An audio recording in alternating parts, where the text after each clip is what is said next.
Well, hello everyone. It's John Lockland here. I'm the director of FVD International, Forum for Democracy International. Delighted to be joined by Jeremy Nell from South Africa. And our guest this week is Dr. Andrew Kaufman. I'm speaking to you on a sunny spring day in Paris. Andrew, I think you're in New York, is that right? Yes, I'm in central New York, the more rural part of the state, and we have snow right now. Lucky you. We've had a lot of original and controversial views aired on the forum. That's what we like to do. But I don't think I think probably you'll beat the record, Andrew. But I don't want to caricature or simplify your theories, which I'm sure are well developed. But as I understand it, your argument is that germs don't make us sick. Is that a stupid caricature, or is that a good way of summing up your position, Andrew? No, that's entirely scientifically accurate. Would you like to disabuse us then of our belief that, on the contrary, they do? Well, I don't make anybody sick.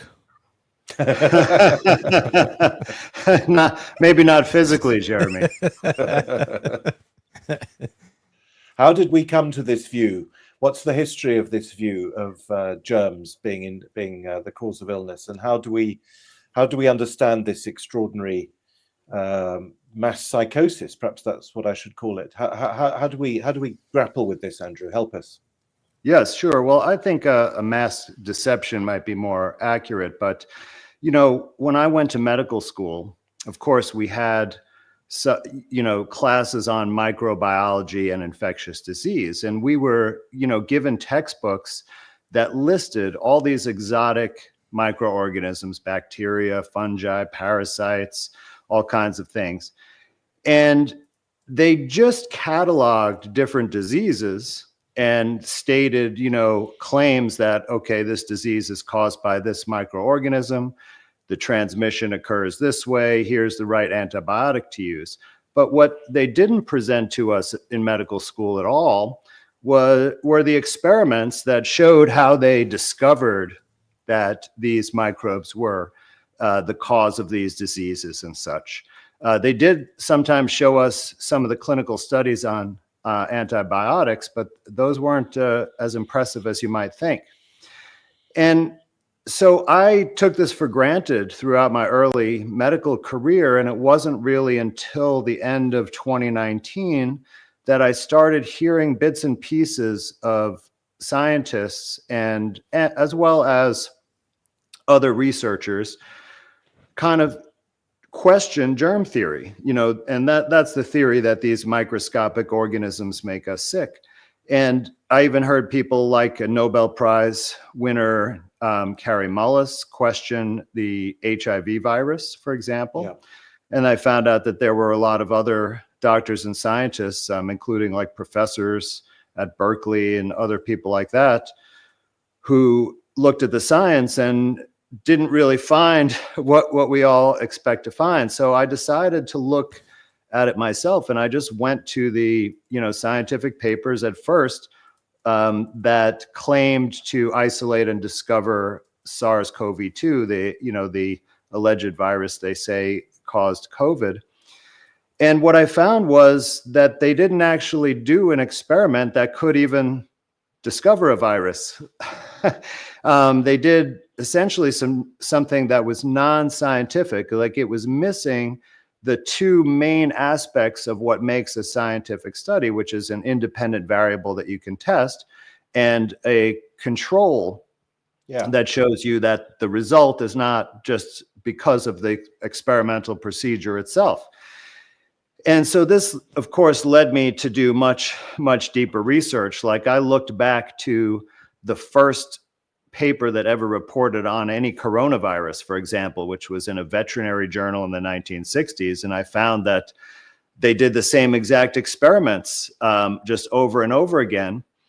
And, eventually I was really starting to think about the origins of this and where did even the idea come from that these microorganisms might make us sick. And it came from two places. One, from the invention of the microscope, which allowed people to actually visualize bacteria.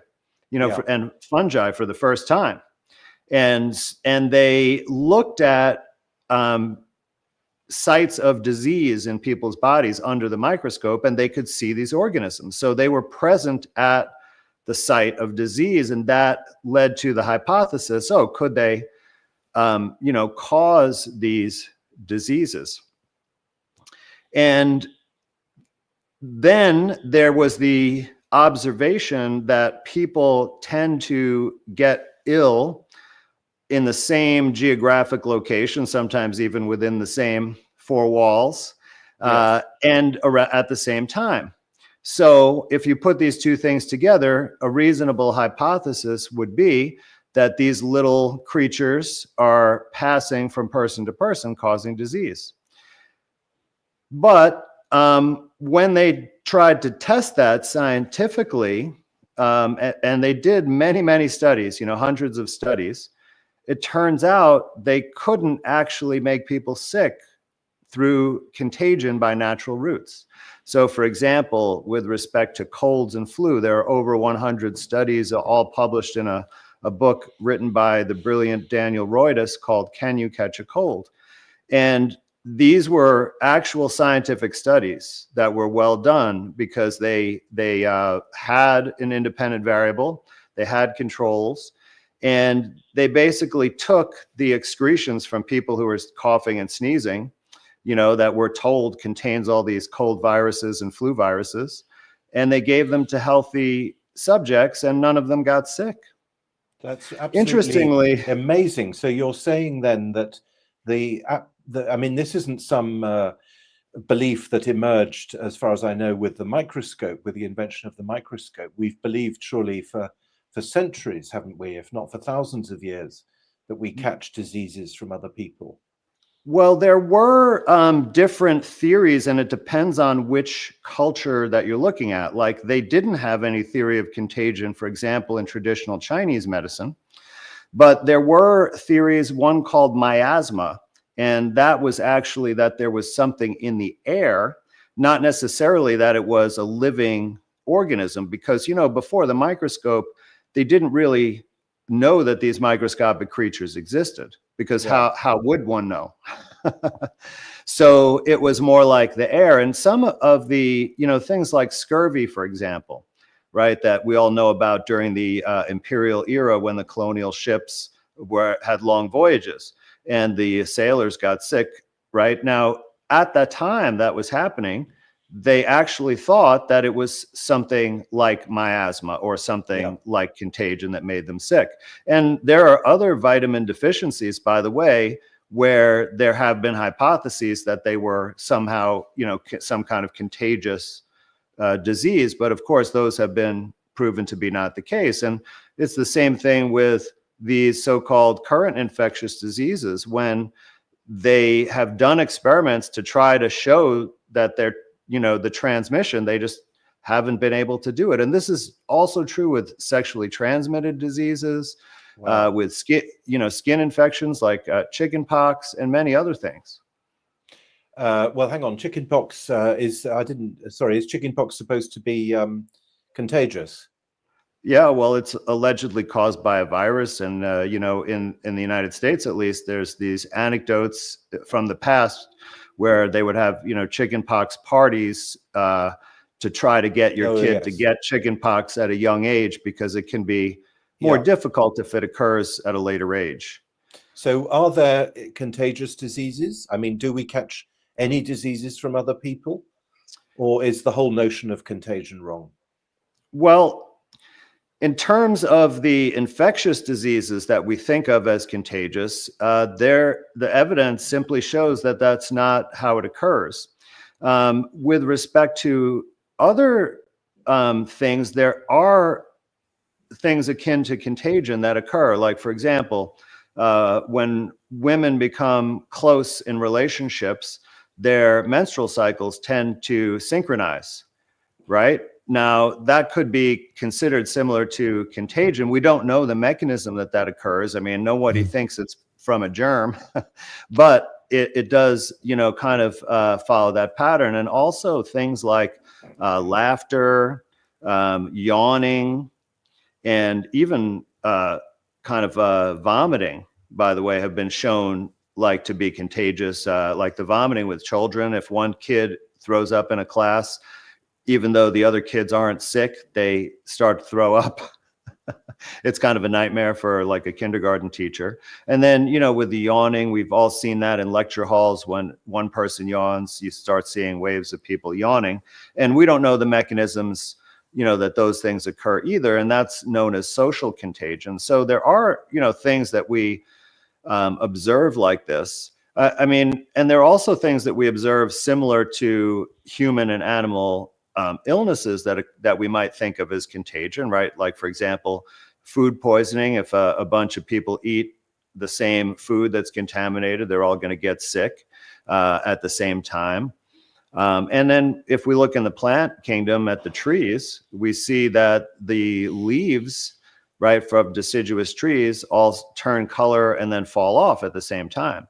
And, we could also hypothesize that there's a virus causing that, right? The color leaf virus or something like that. But no one really thinks that, because we know this is just a natural cycle of nature that this occurs. And it's a renewal process, because you're getting new leaves every year.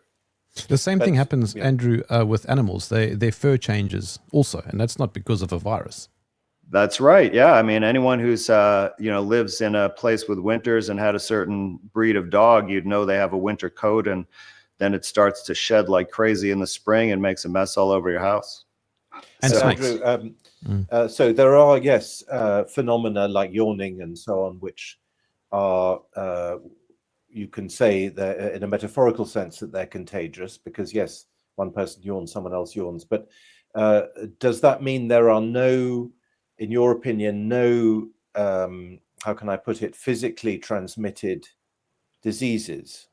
Is that your position? Well, what I would say is that there's no scientific evidence that there are any physically transmitted diseases. And what then does cause, I don't know, common cold we could start with, or I don't know, big waves of illness like the plague or whatever. What are the explanations for these phenomena? Sure. Well, there are different explanations for different things. Like, for example, Dawn Lester and David Parker wrote a book, What Really Makes You Ill, which covers a lot of the evidence of these things. And with respect to the plague that you mentioned, in the historical record and based on tree ring evidence and other evidence, it seems that there was a major volcanic eruption during that time, and there were lots of toxic chemicals from the volcanic ash and fallout in the air circulating around. So, we can't go back in time, obviously, hundreds of years and do experiments to prove X, Y, or Z. Yeah. But that seems much more feasible than the story about rodents and fleas, which has been looked at and shown that the fleas would have had to travel like 150 miles an hour to make it, to where they supposedly spread the disease. But if we look at, and also want to say that I can't answer this definitively, because the scientific establishment is not looking for other causes. They feel that, they have the answer, even though it's not based on actual scientific experiments. But if we look at some related information, like with respect to colds, now we know cold season starts at a certain time of the year, right? It's very predictable, and it's been studied, and it seems to be most closely related to the humidity. And now we know that what happens inside your airway, right, inside your nose and throat, there's a mucous membrane, we all know. And so it secretes mucus in order to clean itself. And it has little hair-like projections called cilia, and they beat and they sweep the mucus along, and that helps the process go. When the humidity drops low, like at the beginning of the winter, those cilia stop moving. So now all the junk that you breathe in from outdoor air pollution, indoor air pollution, which both have lots of junk, and I can elaborate on that if you like, that stuff now is starting to gum up the airway, right? It can't be cleared the same way before because the cilia aren't now working. So if that builds up, right, it could then trigger a reaction in your body to get rid of it. And I think, a cold, what's the main thing that happens, right, is inflammation and runny nose, right? So what's going on there? The inflammation is bringing more blood to that area. And so there's more fluid to make more mucus, which can clear more of that junk out. And it could be, a renewal process that occurs in response to those environmental stimuli. Can I add to that, John? I only read this recently, but in regions close to the equator, for example, flu season tends to be a lot lower because of the temperature differential that doesn't really change all that much. And so, for example, in Kenya, flu is exceptionally low every year. Yeah. No, that I totally get that. I've by the way, often, for a long time, believed that colds were not an illness and that they were instead, as you say, Andrew, just a natural reaction to temperature and germ. humidity Thanks change. for bringing up that point, and it kind of speaks to maybe why is it called a cold? Maybe because it really only occurs in cold climates when it gets cold. Exactly, John. Yeah. But I mean, so I indeed have harbored this rather eccentric view that a cold was just your body, as you said, Andrew, just more or less cleaning itself out. I have that to me is good, and I like that a lot. But to take it as far as you are is absolutely spectacular. If you really are questioning the very notion of contagion. And how have you? Do you write about this? Do you publish on it? Do you? And if you do, what kind of reaction do you get? Well, yes, I definitely publish. I even have a documentary film that's even available on Amazon called Terrain about this, which is a collaboration with Marcy Cravat. Yeah. So I have definitely experienced a lot of opposition, resistance, censorship. There are some journalistic pieces out there on certain university websites poking a little fun at me and such. So it's not easy, to speak the kinds of truths that are somewhat shocking in that they contradict such a strongly held belief. Since we are very, very young, we are told about germs making us sick. I mean, even I have a 2-year-old child, and he has this little, musical boombox that's a children's toy. And one of the songs, of course, is about washing your hands to get rid of the germs. So it's difficult to overcome something that has been ingrained, since you first learned language. Yeah, you can say that again. And presumably there are interests as well at stake, not just long-held beliefs. Well, yes, there are huge interests. So, of course, the vaccine industry is, worth way, way more money than anyone would believe or would guess. But it is huge. And, during the pandemic, we saw basically the top selling pharmaceutical products ever in history, right, which were vaccine based.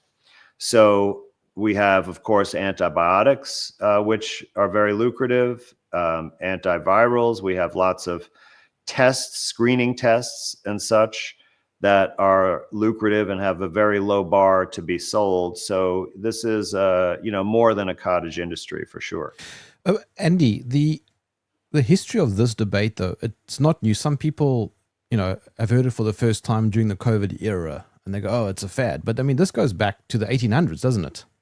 Absolutely. Ever since the first scientists and doctors started proposing germ theory, like, even before Robert Koch and Louis Pasteur, there were a lot of people saying, and I've read some of their papers, and they were saying, like, this is preposterous and ridiculous, right? Because there was no evidence, and they just had different observations. So this has been debated and continues to be debated. of course, there was intense debate during the AIDS crisis, but even around the Spanish flu, there were lots of people who did not buy into that narrative and wrote a lot about, what are probably the real causes of that horrible experience. Sorry, John, if you don't mind, I'm going to jump in here. Not at all. Go ahead. This is a topic that has fascinated me for the last few years, and Andy and I go back a few years, and he was one of my very first guests on my podcast back in the day, and it blew my mind. It's such a paradigm shift, but then when you start thinking a little bit about, without even going into the science, if you just start thinking about some of these things, they make sense. Like when me and my family or my wife and I get sick, we get sick at different times. It's not always at the same time. It's completely random, and I've tested this many times since my first chat with Andy. She'll get a cold for whatever reason, who knows? And I will say to her, I want to test this. I'm going to lie as close to you in bed as possible. I'll kiss you on your lips. I'll take from your food or your coffee, whatever, and I don't get sick. Then I go on a hunting trip, which is in a different part of the country. The weather is completely different. I wake up early in the morning. I fly on an airplane. There's lots of adrenaline, there's excitement and all that. And I come back almost like clockwork. I'll get a respiratory infection within 2 days, every time. And then it goes away. And my thinking is, well, it's simply just the dramatic change in my environment that my body is reacting to. Andy, would you agree with that? Yeah, absolutely, Germ. And, the way that our minds work is we have a strong tendency to, and actually this is one of our biggest skills and gives us a survival advantage, is that we're really good at pattern recognition. But sometimes to a fault that we think we see patterns that if we scrutinize more carefully aren't really there. So we also can have biases in our memory. So I think what happens is that we've all had experiences and observations in our life where there would be a cluster of us getting ill around the same time, and we might think that we spread it around to each other. And then that we'll have other experiences where we were the only one sick, or someone else was the only one, or there were, 2 people, but the other 2 in the house didn't get sick. And because of our belief in contagion and germs, when we look back at that, we don't really remember the times when not everybody was sick. We only remember the time when our observation clearly matched the contagion. And so we bias our opinion that way. But like you said, if you start looking at the observations objectively going forward and say, all right, is it happening every single time? What's happening this time, that time in these different situations? You'll see that there's variability to these patterns, and you can't really distill a common phenomenon without further experiments. And then what does the rival? Yeah, sorry, go ahead, John. No, I was just going to say, there's an interesting Substack by Mike Eden, which is an ongoing page in which he's documenting, I think, the last 200 years worth of scientific laboratory attempts to show transmission of any pathogen between humans. And they're all failures, every single one of them. Is this Mike Eden, the guy from Pfizer, the COVID guy? Yes. Yeah. Okay, so he's onto this one too, then, is he? And he's presumably a newcomer as well, if you don't mind me. Well, John, actually, using that word, Andrew. No. That is fine. I am new to this, and Mike Eden actually took a couple of years to come around because he's a very thoughtful man, and he wanted to look at the evidence for himself and make sure that he was sure before he talked about it publicly. And I definitely commend him for that and for putting out this information. I've just added the link to our private chat, so Vincent or whoever can make it public if need be. That would be great, yeah. And what's then the rival theory, Andrew, terrain theory? How does that help us to understand this mass deception or mass delusion? Sure. Well, I wouldn't actually say that terrain theory is a theory. I would kind of call it terrain medicine. And what that refers to, the terrain, is the, environment that we're in, and both the external environment and the internal environment of our bodies. And it's really a way of, that's an excellent book, and covers a lot of these principles. But essentially, it's a way to look at nature more honestly and observe what's going on, and then try to understand what's going on with health and disease based on that. And there are several theories that are part of it, like, for example, pleomorphic theory, which has to do with the microorganisms. But I think a simple way to approach this topic is with respect to, the microbiome, because it's now mainstream, right, that these microorganisms, at least in our gut, people know about, that they're important for our health, and that we can look at them and they may reflect a healthy or an unhealthy person, right, just based on the microorganisms in our gut. Now, it turns out that in the mainstream scientific literature, this just hasn't been read by enough people to be known yet, but you can find the articles, I can send them to you. The microorganisms aren't just in our gut and on our skin and in our respiratory tract. They're actually everywhere in our body, including in our brains, and even in healthy people. They find bacteria in the brain. So this basically, it lends itself to a terrain interpretation that if our bodies are healthy, then those microorganisms will be in balance with our body, right? And we will be able to function optimally. But if there's tissue damage, right, which can occur from exposure to toxins, from a lack of the right nutrients or building blocks to repair the tissue, which is always an ongoing process in our bodies, or even a lack of sufficient water with dehydration can cause tissue damage.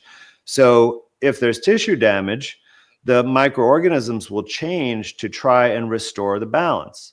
So just like how we make compost, right? We take organic material, right, from living organisms, and then what nature provides all the microorganisms to come and decompose that back into, right, the constituent elements that go back in the soil, and then new life can grow from that, right? We take that compost and we use it to enrich our gardens because we know that things grow better. So why wouldn't the same thing be happening in our body with those microorganisms, that they are taking the damaged and dead tissue, digesting it, making it into, a compost, and then some of that is going to be waste and get out of our body, and then some of it can be recycled and reused to repair, our tissue and restore our functionality. There's an interesting, I suppose it's a segue, Andrew, but after I started thinking about all of this a few years ago, I started looking into not just humans, but I wanted to see if there are viral outbreaks within animal kingdoms. And for example, I was just now last week in the Kruger National Park, a big game park here in South Africa. It's huge, actually. It's about the size of Israel. And it's over 100 years old, 120 years old. There has never been a pandemic at all in the park. There have been incidents where animals have died en masse. And when you go and look at it, it's always to do with something artificial, like a fire which caused stress, mass stress, or pollution, flowing in the river or something. Then I looked around the world, and you look at the Serengeti, which is massive, same thing. You just do not see viral outbreaks in nature. And when you do, like bird flu or whatever, it's always in an agricultural setting, which tends to be artificial. What do you make of that? Well, let me just clarify the last thing you said, because when they report on, outbreaks of bird flu, that doesn't mean there are chickens who are showing signs of illness. This is all done with tests. Yeah. So when they say there's an outbreak, that means that they tested the chickens there and they tested positive. It doesn't mean that they were sick at all. And in fact, if you look closer at the details of these things, there aren't any sick chickens. And what they do is they kill them based on a positive test. So once again, we have the same observation. There's no real outbreaks of illness, other than examples where they've been poisoned in some way. And we can look at mad cow disease Yes. for an example of that, actually, right? Because now also there weren't, most of the cows that were implicated in that were slaughtered and sacrificed and gotten rid of.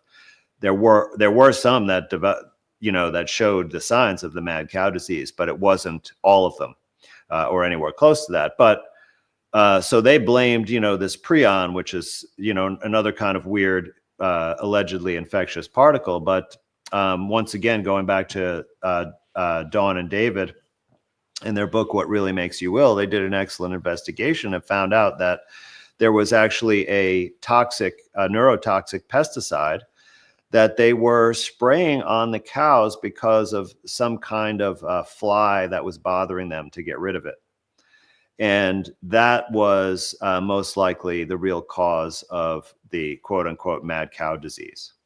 And Hang on, horse sickness. I thought mad cow disease came from animal based feed that they were giving to cows. Well, that's what they're saying, is that they're feeding, the brains of other cows to them in their feed, which, by the way, is not the best idea.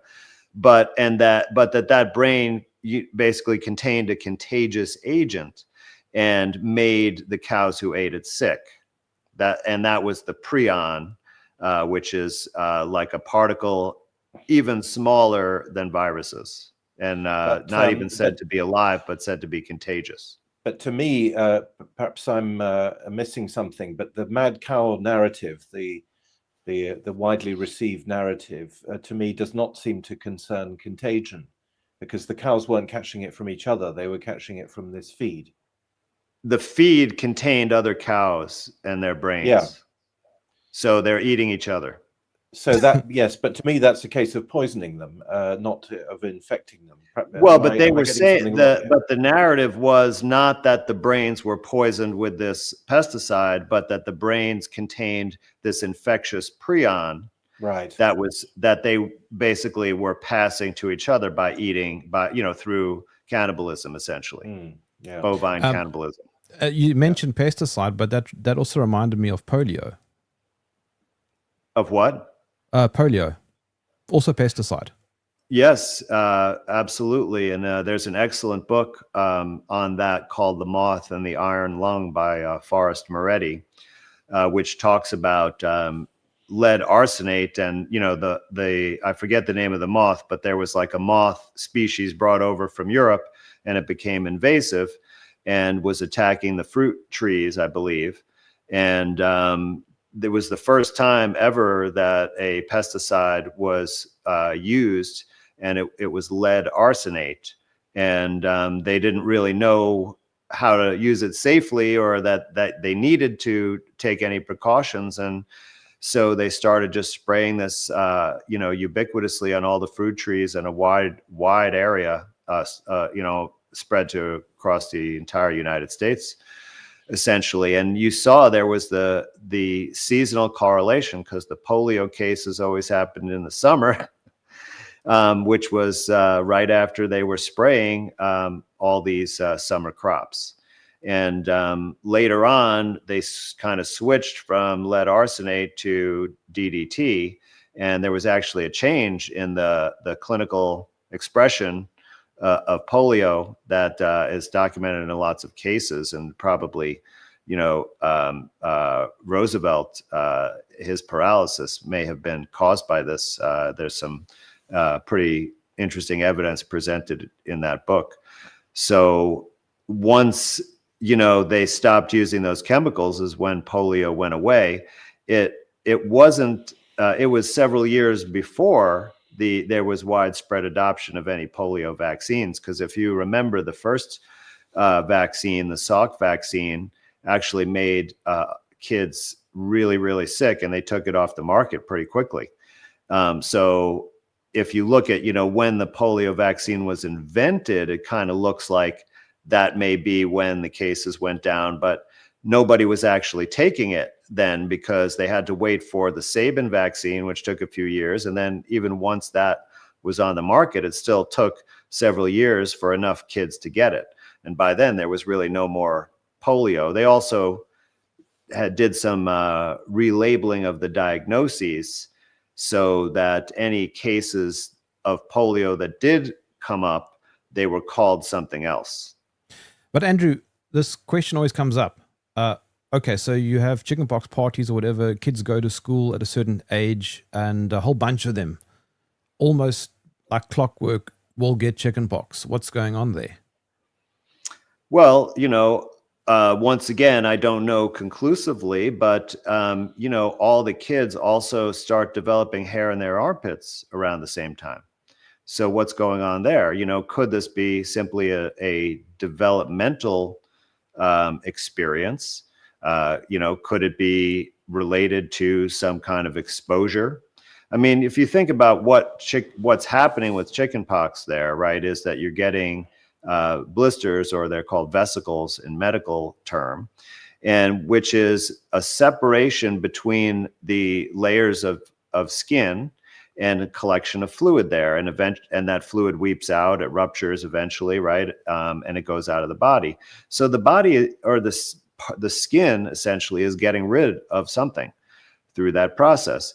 Now, obviously, there's all the growth and development that occurs through childhood, right? There's going to be lots of skin that has to be made as the body, gets longer to accommodate that. So could it be somehow like a form of molting, right? Where they're purging something from the skin so that now the skin can grow more, right? We see this obviously in lots of animal species where they molt their skin.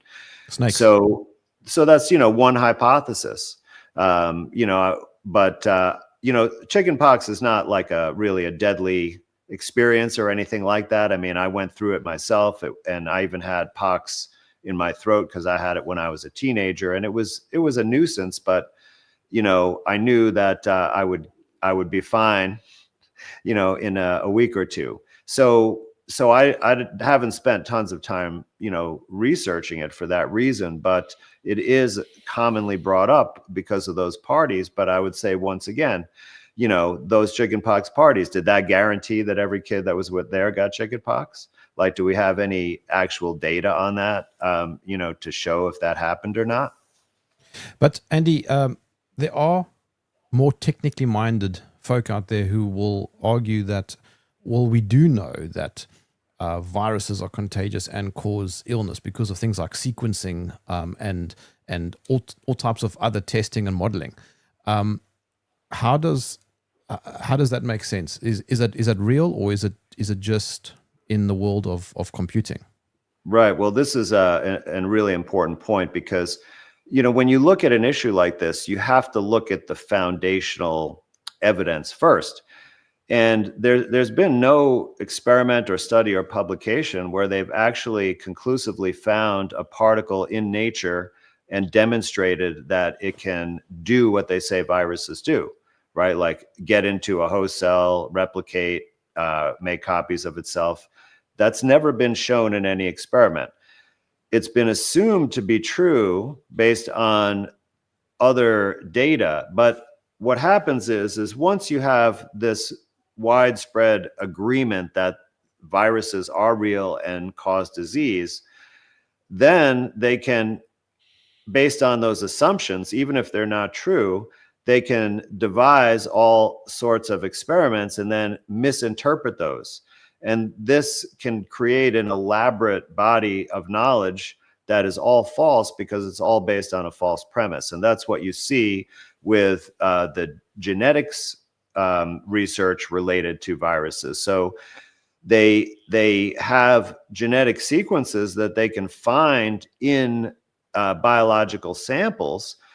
But what happens is that they just label that genetic information as from a virus, but they never actually had a virus and then took it out of the virus to show that it comes from there. It's been assumed that it comes from there based on the belief that the virus is real. So once you have a genetic sequence that you've identified as being from a virus, if you can show it anywhere in any experiment, then you can say the virus is there, even though it's not. And that's what's going on with that field. So if viruses don't exist or can't be shown to exist because they are attacking you from outside effectively, does that mean that there's no such thing as an immune system? Well, it depends on your definition of an immune system, because we definitely have, white blood cells. Like, you can take a sample of your blood, look under a microscope, and you can see neutrophils and basophils and eosinophils and lymphocytes, right? All the types of white blood cells.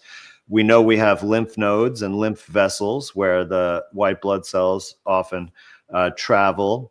And we know that we have antibodies and that they bind things. So all those things are true. We have this, these organs and cells in our body. But what really is the question is, do we have, immunity, meaning that we would be exposed to an infectious agent and then our body would develop some kind of specific defense, like a military defense, and that it would have memory of that thing. Now, a lot of this field of immunology and the theory I'm just talking about is based around antibodies. Yeah. But it's based, once again, on a false assumption that antibodies are specific for an antigen.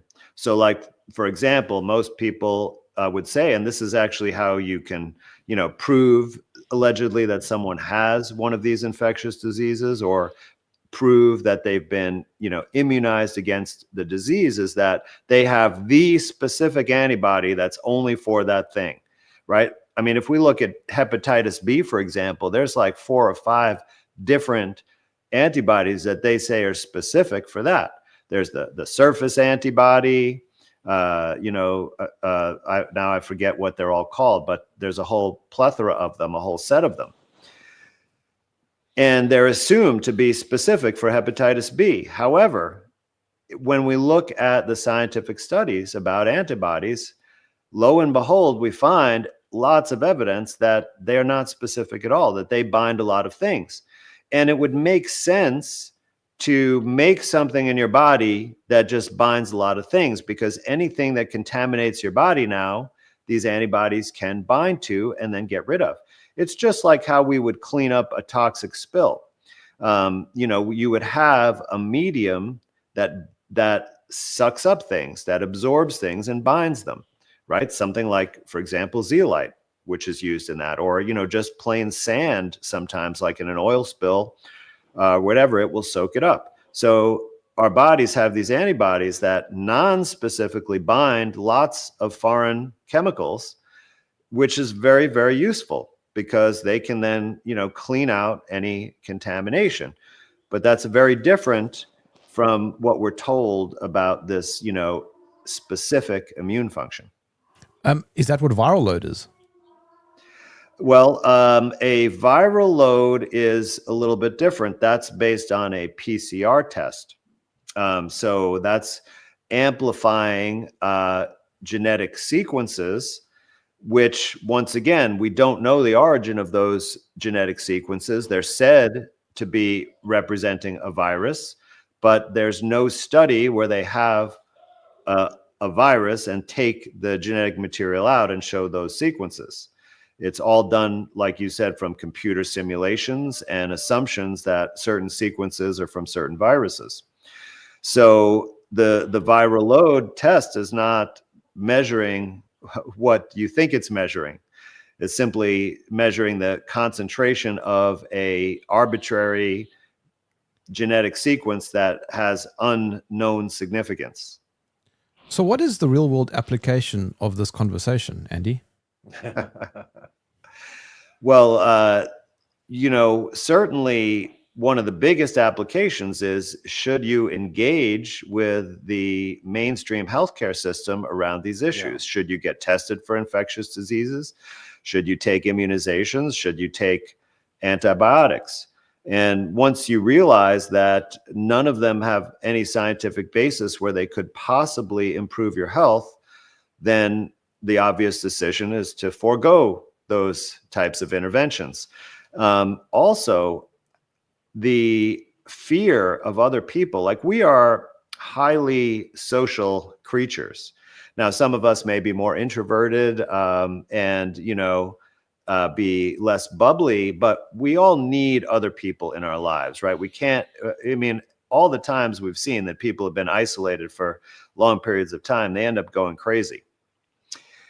And what is the purpose of this belief around contagion and infectious particles floating around in the air that can make us sick? It generates fear, right? Fear of getting sick, fear of other people. And you saw this was really promoted, right, during COVID, that you would go into a shop and everyone's already wearing masks, but the masks make you more afraid of being exposed to the other person. You didn't want to shake hands. People were hugging each other through plastic, for Christ's sake. So, this fear of other people and the isolation, it has serious consequences. You mentioned a moment ago, Andrew, you said something in passing, which struck me very greatly in your answer to Germ about antibodies. You said that it was as if they were protecting the body in an almost military manner. Listening to you, I'm wondering if biological warfare is bunk as well. Yes, that is an excellent point. And, the current medical paradigm is full of battles and warfare, right? So the immune system is our defensive military. We have killer T cells. We use antibiotics, which means against life, right? We use cytotoxic chemotherapy. It's toxic to the cells. So this paradigm is rampant in this model. We're fighting disease. We're the war on cancer, right? It's that was actually an unspoken assumption of my question. You actually made explicit something I wanted to say as well. But so please carry on. Yes, go ahead. Yeah. So with respect to so-called biological weapons, we can look at a bunch of different things, but essentially, if we don't have a mechanism in nature that biological organisms cause disease, how can we, use technology to invent one? Now, if you look at the research, for example, on there's a cow disease that is, do you remember when the envelopes with the powder were sent to various politicians? Anthrax. So anthrax, thank you. So if we look at, the anthrax experiments, where anthrax, is said to be a bacteria that causes a serious illness, and it was tried to be developed into a biological weapon, the only way that they could make any experimental animals sick with the anthrax was when they added a bunch of arsenic to it. And we know arsenic is poison. So they were basically just delivering arsenic and not the anthrax. If we look at the papers published by the researchers who are allegedly involved in gain of function research, all we see are the kind of experiments that Germ and I were talking about: computer simulations, genetic experiments that, where the origin or the provenance of the genetic sequences is unknown.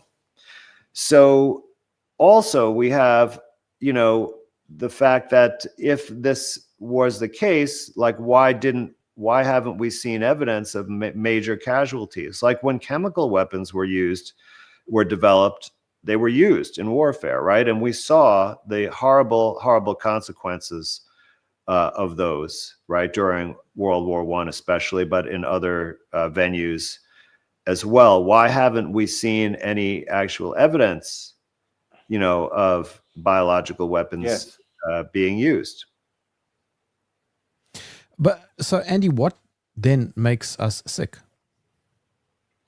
Well, the evidence I see is basically really three things: malnutrition, and which can be a wide variety of nutrients, trauma, physical and psychological, and poisoning.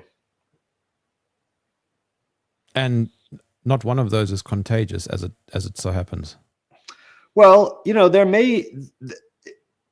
No, like in generally speaking, no. Theoretically, like, there are some things that may be transferred between people. Like, we know, for example, that if we look at bodily fluids that are secreted, there's lots of research that we can find sometimes, over 100 different man-made chemicals, and many of those are poisonous. They're endocrine disruptors, oxidizing agents, heavy metals, etc. And this includes in fluids like semen, and it includes menstrual secretions. It includes sweat, right? So it's possible with human intimacy that there may be some exchange of some of these chemicals through the body fluids, and it's possible that they could cause some irritation and some problems. But I've not seen or aware of any evidence that there's any major illness. I think really what that evidence provides is that these things are in our bodies and the body wants to get rid of them. And that's why it's put every time, like, semen is not made to excrete waste products, right? It's made to begin a new life and perpetuate the species. And the fact that we can find toxic chemicals in there tells me that the burden of the body is so high, it's got to take every opportunity to get rid of those things. And if we look at the fat, there are lots of studies looking at fat biopsies, and they find that not only are there a lot of very poisonous chemicals there, but they remain there decades. So they find chemicals in fat biopsies in the 2000s from chemicals that were taken off the market in the 60s and 70s, for example. I don't know how to word this question, Andrew. Okay, so if there are no transmissible diseases, then are there actually as many diseases as we are told, or do we just give more names to different sets of symptoms? Does that make sense? It makes a whole lot of sense, and you can look at this in quite a number of ways. But in the 20th century, the number of medical and psychiatric diagnoses exploded. And many times a new illness was named when it was really just renaming something that's already been observed. Like, for example, just if we look at AIDS as one. So AIDS was a brand new thing, right? And it was said to be eventually caused by this virus, which has never been discovered in reality. But what is it? The clinical syndrome of AIDS is that you can have any number of diseases, and all these diseases were already known about and well characterized, like pneumocystis pneumonia, lymphoma, tuberculosis, coccidioidomycosis. All these things were already in the medical books, but now they've been put under an umbrella and given a new name. The autoimmune diseases, how many new ones have been invented, just almost in our lifetimes? There was always rheumatism, I think was the original name for it. But, now we have Sjogren's syndrome, lupus, scleroderma, or now they changed the name, I think, to systemic sclerosis, right? There's rheumatoid arthritis, there's psoriatic arthritis, there's all these, different things. Now, are these all really the same thing? Most likely. Even if we look at we look at chickenpox and smallpox, historically, when they were first characterized, there's no difference. Like you look at the descriptions of it in the medical textbooks, they're describing the same thing, right? So we only differentiated based on an imaginary virus that causes it. But it could just be that, sometimes it's more severe and sometimes it's more mild. Also, I find that in my experience, just working as a consultant with people with all kinds of health issues, is that we tend to develop our own unique and individualized patterns of health and illness throughout our life. Like and we know this already based on our observation. Like we know kids, for example, there are some kids that always get ear infections. And then there are some kids that never get ear infections, but they have asthma, right? Now, why don't the kids get ear infections and asthma? It's because there's individual patterns, or we might, have had a bike accident, bicycle when we were a kid, and we like hurt our left hip.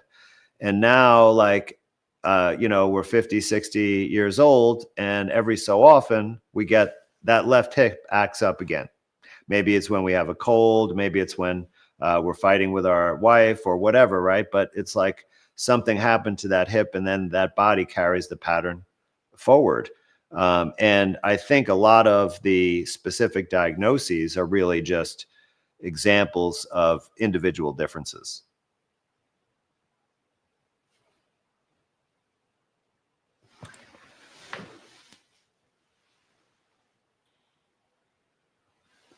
I can't hear you anymore for some reason. Oh, sorry, my microphone was off. Oh, there I you was go. just saying we lost John for a moment. Yes, I'm sorry, I lost. It's time to wrap up. Andrew, where can we follow you? Well, definitely go sign up on my website to get lots of free educational material and find out what's going on. That's andrewkaufmanmd.com. And I have channels on YouTube, Instagram, Facebook, all the usual places, Rumble, Odyssey, where you can find all my ongoing work. Well, my God, it's been fascinating talking to you, Andrew, and it's extremely kind of you. You've obviously got a big internet presence already, and you've been very generous with your time with us. Thank you so much for sharing it with us, Andrew, and perhaps we can get you on again at some other time. Absolutely. It was great chatting with you guys. Okay, thanks a lot. Bye-bye now. Cheers.